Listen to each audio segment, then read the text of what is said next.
bạc trái ấy Đâu đợi xem mở.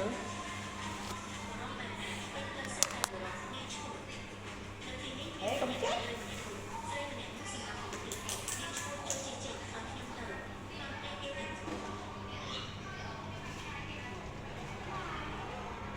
Chưa đại. Trước đây còn chặt mà.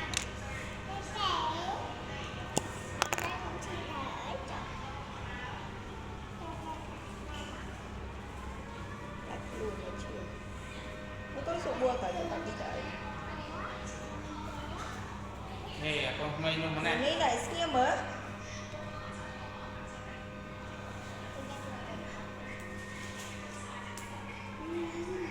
Đi nhận tiền rồi bố. Đi chín tới chốt vô rồi ta. Cái bỏng ăn là gì? Chồng thấy cái chương con chơi chương ở chương Ukraine VNC đấy. Đấy, VNC chạm bàn. Chết. được cái xí Một chuyến mày.